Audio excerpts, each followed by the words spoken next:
Om Purnamadaha Purnamidam Purnat Purnamudachyate Purnasya Purnamadaya Purnamevavashishyate Om Shanti Shanti Shanti. Om Vasudeva Sutam Devam Kansachanuramardanam Devaki Paramanandam Krishnam Vande Jagadgurum. Om. Adorations to Krishna, the preceptor of the universe, destroyer of the forces of darkness, and bestower of immortality. Srimad Bhagavad Gita in chapter 18. The chapter is known as Moksha Sannyasa Yoga, the yoga of liberation and renunciation. Put it other way around, renunciation and liberation.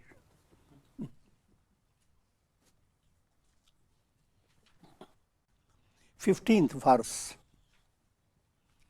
Sharira Vangmanoviryat karma prarabhate naraha nyayam va viparitam va panchaite tasya hetavaha. Whatever action one may perform by his body, speech and mind, whether righteous or unrighteous, these 5 are the factors implied in the performance of that action. Let me remind you, 5 points we have discussed before. There are 5 factors responsible for a completion of any project or performance of any karma. Those 5 factors are adhishthanam. Adhishthanam means the support. Support is, you must have body-mind complex to do any karma. So you have to, if you don't have that, forget about it.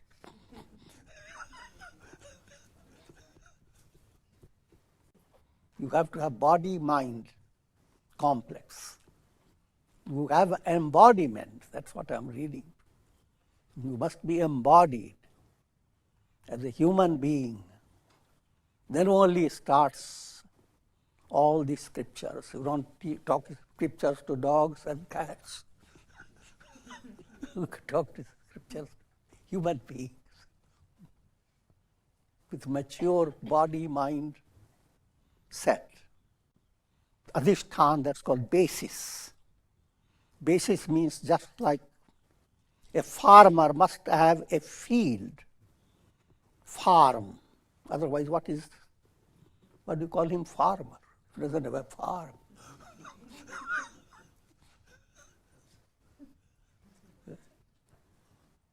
The soul within you is a farmer. And this world, the body that is given to you, the body-mind set, is a farmland. Third point is called karanam. Karana refers to instruments. A farmer needs plow, seeds, oxen. I'm talking old times. Modern times, you have to ask the Google.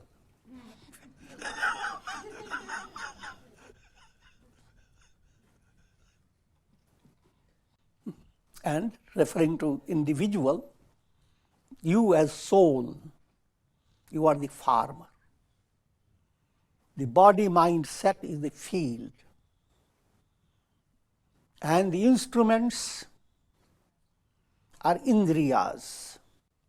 Indriyas relates, ordinarily translated as senses. But this context follows Sankhya philosophy, where indriyas relate to 11 points. Mind, 5 senses, 5 organs of action. Put together, all these 11 are called indriyas. And the soul is ruler over them. Soul is called Indra. That's the old style meaning of the Indra term. Now, if you have a farm, you have all the proper instruments, plow, etc. But if you don't have any vitality to do anything, then work will not continue. So fourth point is chesta, different types of effort. And if you have all these, you think now you are perfect. You are dealing with a universe ruled by God, sustained by God, by God's immense, infinite wisdom. You can't do anything unless it is in harmony with God's plan. So therefore, in spite of all that, if you are not in accord with God's will, you will not succeed. The farmer has best farm. He bought it from the real estate after studying so many farms.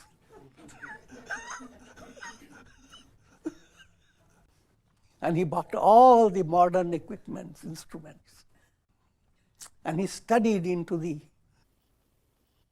gaining insight into different types of seeds. And whole study of nutrition takes time. He got the best of seeds from the most rare farms from Himalayas. And now, with great patience, he plowed the field, sowed the seeds, and he put forth all his energy. He worked from morning till evening. Now, can he sit back and relax? No. The news broke. The hurricane is coming.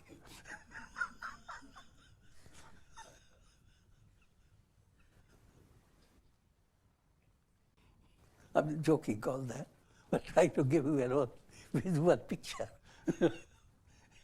In brief, he doesn't get the normal nutrition for that farm. Either it's a drought or some type of hurricane or even volcanic eruption, who knows? Earthquake. Then in spite of all that you have done, you cannot sit secure that since I have done all that, it's perfect. I'm going to get the result. And that applies to all your karmas. That's a simple mathematics. The result is not in your hands. Now, what's the remedy? The remedy is most profound. It gives you profound blessings. The remedy is surrender the fruit of karma to God. Leave it in His hands. He created the world. He has inspired you to do all these things, invested you with all these equipments. You did all your best. Now leave it. Even while doing all your best,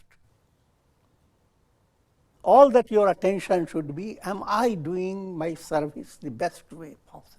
That's all. Don't think of the rest. Just rest.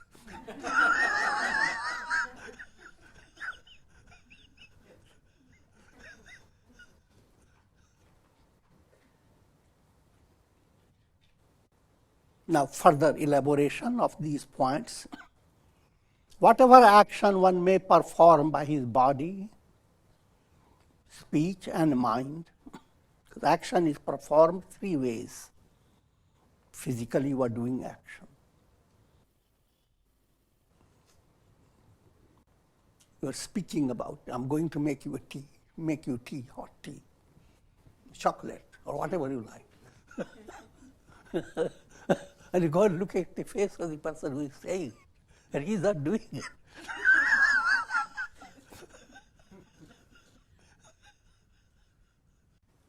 So there is verbal action. And then there are actions done just by your thought.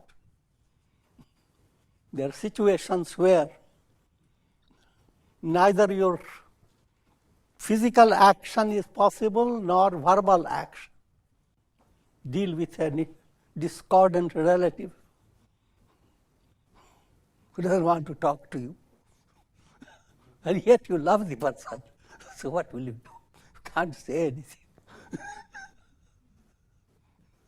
Can't show him as an example, for being an example. Then what will you do? In your thought,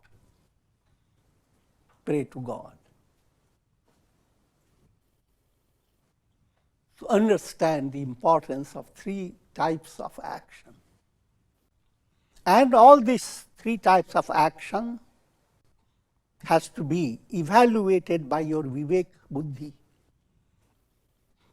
If you don't have vivek buddhi, but first to understand these three types of actions, they can be righteous or unrighteous.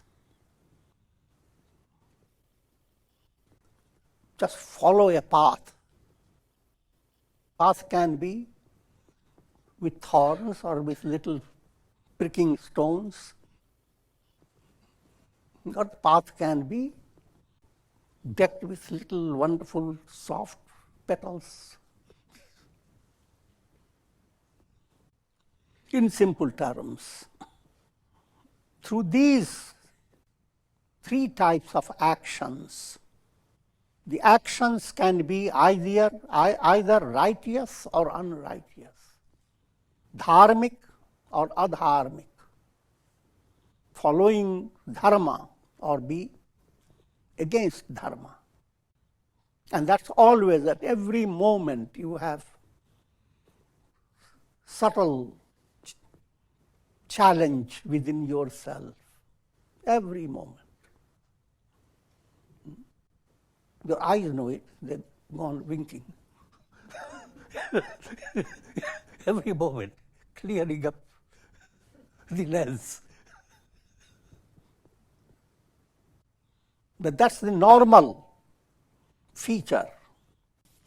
Now you can make this normal reality into something of a blessing, a basis for your spiritual advancement, or can make it for your adhogati, going downwards. In 16th verse, tatraivam sati kartaram atmanam kevalam tuya pashyatya krita buddhitvat nasa pashyati durmatihi. That being so, a dull-witted person attributes actorship to himself alone. And because of his deluded intellect, he does not see rightly. That being so, the meaning behind it, that 5 factors were responsible for your performance of your action. You did certain work and it gave a result. And a result is in your hand. Now don't let your ego puff up. Look what I did. Here is my result. Remember, if the 5th factor was not in harmony with your will, that God's will was not there, you wouldn't have gotten anything. So each time when you are successful, don't pat your ego. Turn your attention to God. Now, let me bring this point to a very practical level. In early stage, everyone is like children growing up in kindergarten. If ego does not get certain support and recognition, you will become hatash. You will not do anything. So, two ways of looking at ego. The term pride. You begin to develop pride in doing things in a proper way.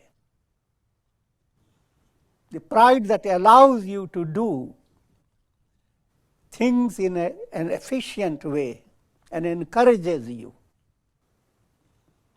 That pride is perfectly fine in its own place.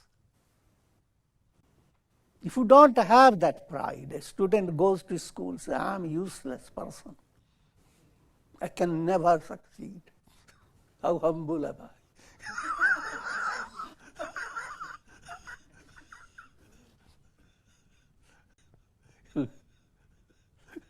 On the other hand, I'm well prepared. But at that stage, you are not fully advanced to say, God is behind me. But you have your self-confidence. So that pride that supports, that relates to self-confidence, that's not against your spiritual sadhana. Rather, it is perfectly needed. If you don't have that, you can't even do your sadhana. It is sattvic movement, appearing as pride. Coming to broader level, you are grown up and you are doing great deeds. There are people who are very famous, involved in performing wonderful things for humanity or for society. But they suffer from only one little error. They have ego cancer.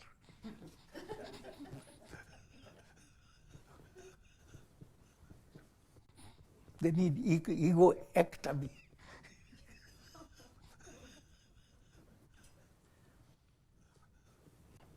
Humorously I'm saying, but what I'm trying to say, that through every good action, they build up inflated ego. They don't understand, their mind doesn't have that subtlety to understand that led by your karmas and led by God's grace, you have become so successful. God doesn't come in the view. If somebody says, God did it, oh, I don't believe in God.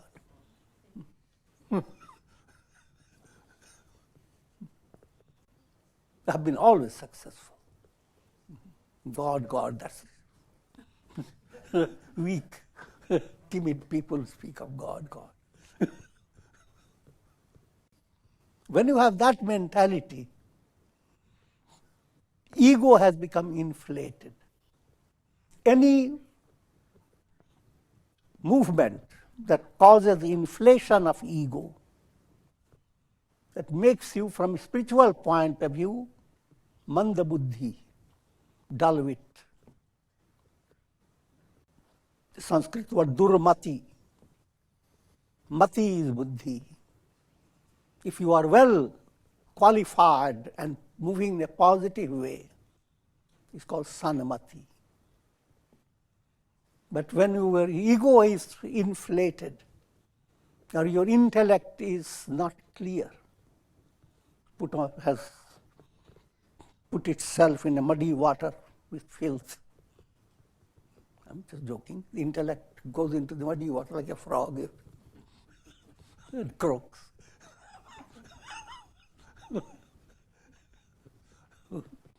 Speaks out all the scriptural statements, but all croaking in vain. That's called durmati. Durmati is the cause of all the troubles, miseries, sorrows, of all mankind for all times. That's a simple diagnosis of the world disease, Durabati. Therefore, saintly blessings and prayers are always directed towards Sabko Sanamati De Bhagwan. O God, give righteous understanding in every individual. You must realize this is the greatest good that an individual can have. His understanding becoming healthy, flowing towards God realization. When that has changed, now you are dealing with real human being, with human values, moving towards divine attainment. But when that has not happened, you are dealing with asuras, rakshasas, demoniac personality. Also, let me remind you, spiritual seekers come in 3 grades: Mand, Madhyam, Uttam. Dull-wit. Dull-wit I have already described what it means. Then there is moderate. You become virtuous, but description of a heaven is most inspiring than the description of moksha. Moksha, nothing exists, nothing belongs to me. Heaven, you have the milky ocean, want butter all the time. And if you are in heaven, you have no problem for digestion.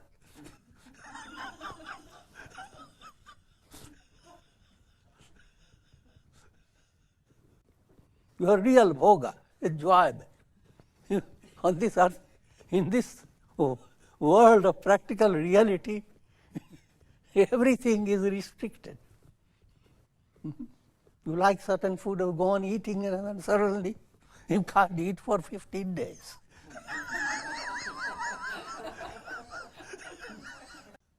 How wonderful it would be that you could get into a state where you can have all your cherished desires without any consequences. That's the concept of heaven.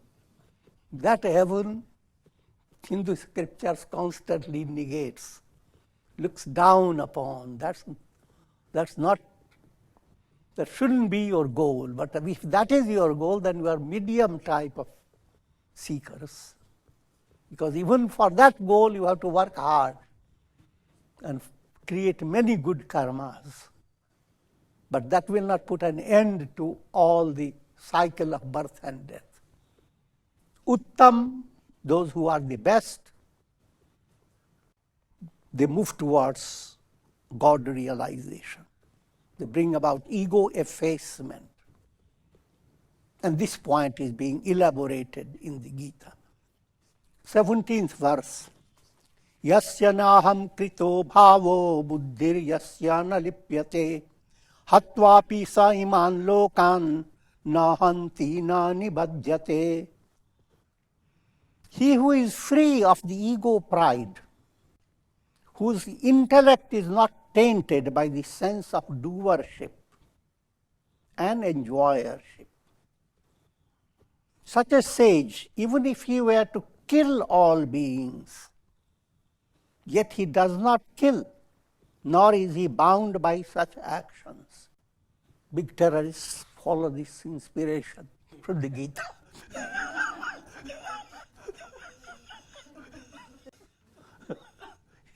In the name of religion, if they kill thousands of people, oh, they have done virtue.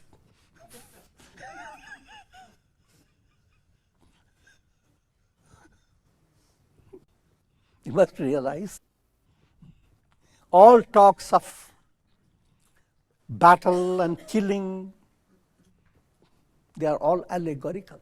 The entire Mahabharata battle described in a very story process.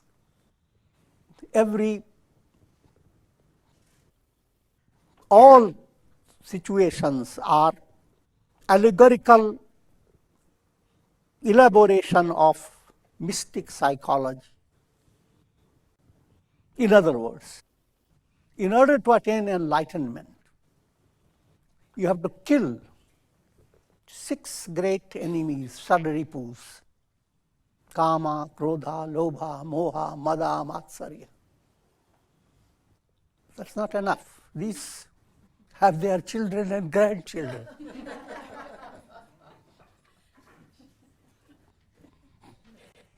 Kill them all. That's not enough. Go into the source and kill the very root, ignorance that has caused all this. How many have you killed? Millions.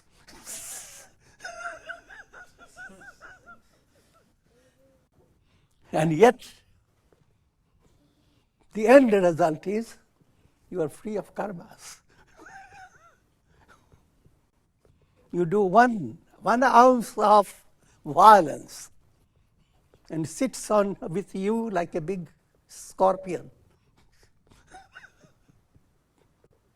And here you have killed millions.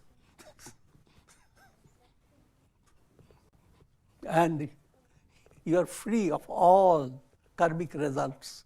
The very karmic process has been demolished. Figure that out. So the statement, even if we are to kill all this world comes out of ignorance. If you can kill ignorance and all its children and grandchildren and countless demoniac thought movements, that's what sages do. And having done all that, ask him, what have you done? Nothing. God alone is. I'm the non-doer.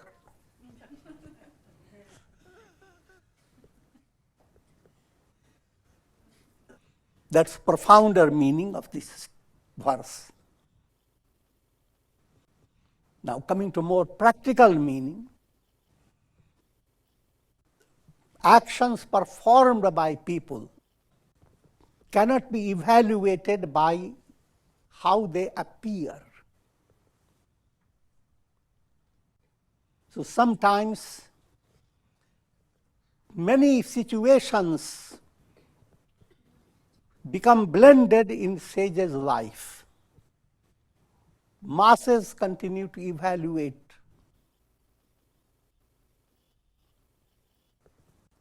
I just give you a very simple illustration. The Christian devotee once asked, if Jesus was so enlightened, how is it when he was on the cross? He said, "Oh Lord, have you forgotten me?"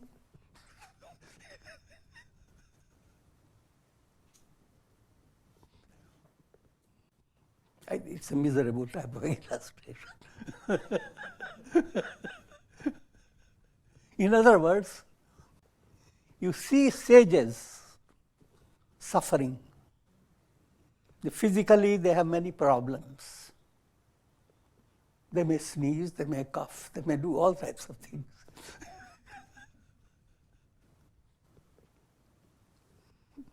The enlightened state is totally different. You cannot judge. If he's a yogi, then he must not age. That's easy to say. But real yoga has nothing to do with your evaluation. Similarly, certain actions is taken up, certain project is taken up by an enlightened person. People don't understand because every action in this world has a relative predicament. All are never pleased, no matter what project you start. From saintly point of view, it's perfectly okay in harmony with God's will. For masses, their opinion. The sage shouldn't have built his ashram there, should build his ashram somewhere else.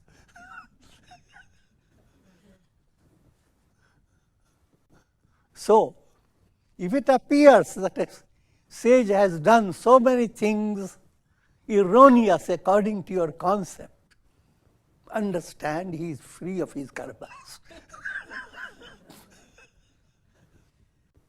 His actions will not touch him. 18th verse. Jnanam jneyam parijnata trividha karma chodana karanam karma karteti trividha karma sangraha. Knowledge, knowable and knower.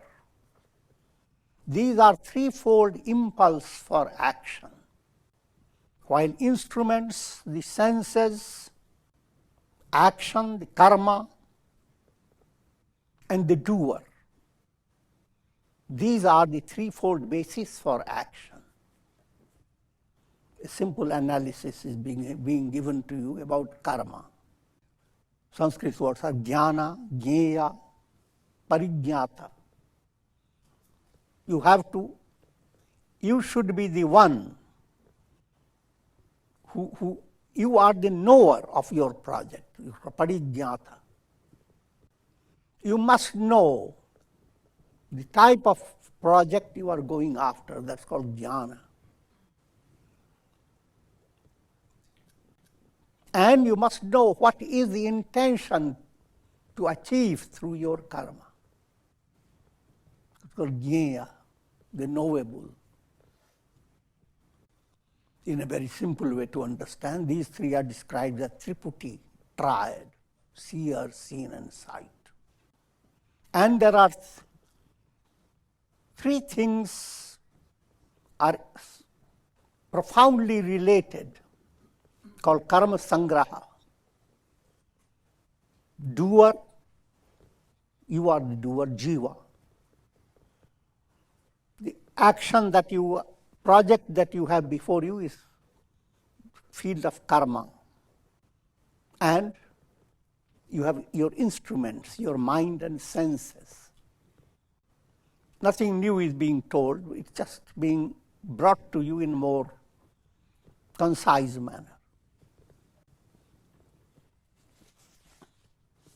Jnanam karma cha karta cha tridhaiva guna bhedataha prachyate guna sankyane yathavat shrinutanyapi. Now listen of me. The characteristics of knowledge, that's jnana, action, karma, and the doer, karta. According to three gunas, three modes of nature, as taught by Sankhya philosophy, put it another way, Vedanta. All things are evaluated on the basis of three gunas, sattva, rajas, tamas. If your life is flowing to tamas, then it is degrading. Flowing towards rajas, it is causing distractions in your mind. You get 10-headed, 20-headed, plenty-headed.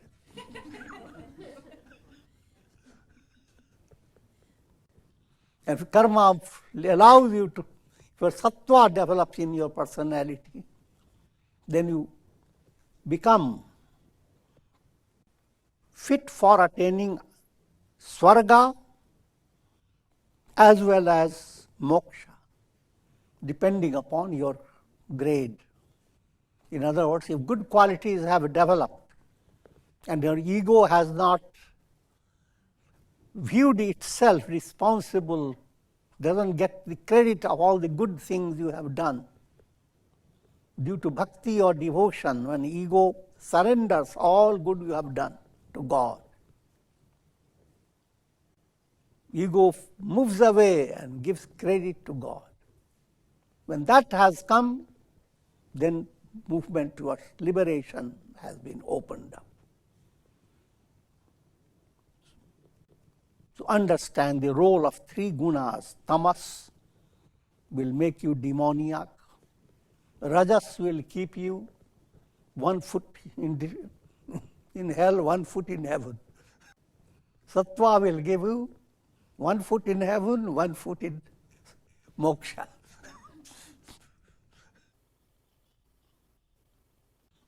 Now coming to more precise understanding. Sarvabhuteshu yenaikam bhavamabhyamikshate avibhaktam vibhakteshu tadjnanam viddhi sattvikam.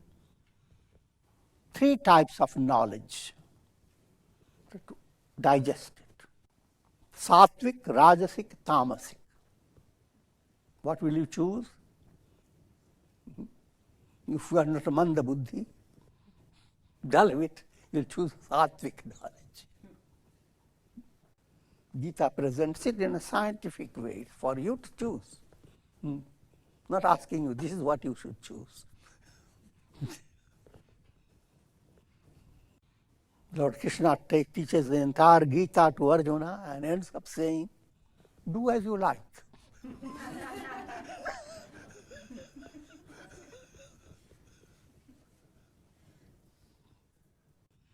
Now, sattvic knowledge, the knowledge by which one sees one imperishable being, that means God, Brahman, behind the objects which are apparently separate from each other, is to be known sattvic or pure. To understand this, you have to follow many angles. The highest climax of sattvic knowledge is Brahma Satyam Jagan Mithya. Brahman alone is real. Because highest reality in all your experiences is what? Your consciousness.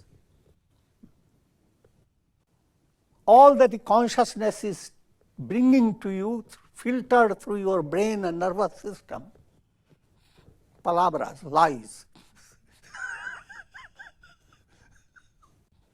That's what happens from beginning to end, whatever you are experiencing. Your story told by your nervous system, those shaky little cells and brain tissues and so forth. They are the ones that have brought out your experience of thrill, joy, and study of the whole world and all the Google near you.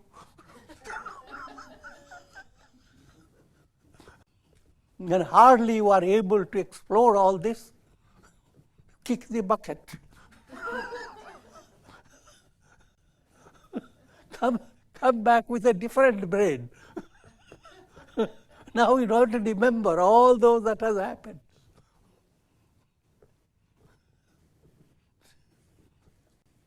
That's simple truth, which is not made up, doesn't require much real reasoning. It's simple way to simple understanding.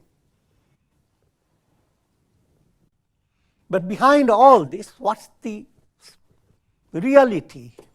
The reality of consciousness. Just like all your cell phones bring out so many things, but what's the reality behind it? Is the energy that is flowing through all your, and that energy is cosmic.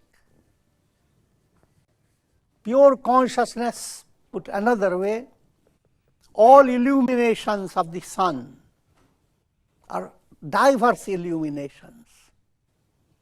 But what is the reality behind all illuminations? The sun. What is the reality behind all your different forms of awareness? It goes into 3 planes. Your awareness of physical objects, bhautik, physical reality, called bhutakash. Things happen in the world of time and space. That's your practical reality.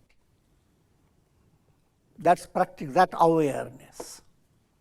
Now your awareness of your feelings and sentiments They don't occupy physical space.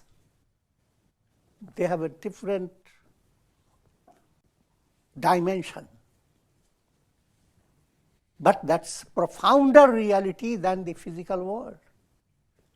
You are staying in the physical world no matter how wonderful it is. But most of your life is sucked in the world of your feelings. And again, behind all this, you come to third level, your understanding.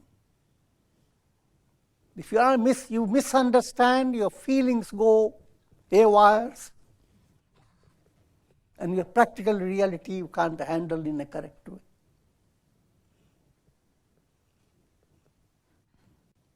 All the three planes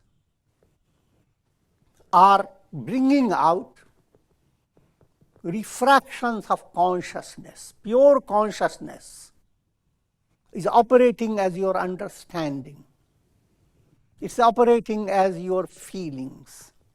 It's operating as your practical reality. So while you are dealing within these three planes, if you enter into spiritual sadhana profoundly, you are being led to understand that all the three planes, they are like refracted light. They are different illuminations. Your attention must move beyond all this. I am pure consciousness. I am the sun. Aham Brahmasmi. It's just like looking at so many reflected suns in jars of water. And a Swan Guru comes and says, all of you are the sun.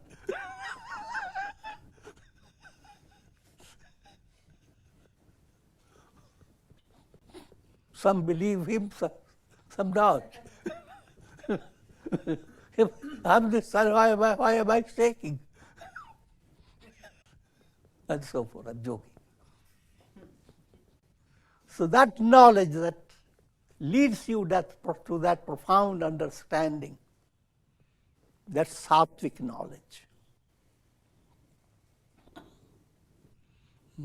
And we stay with sattva now.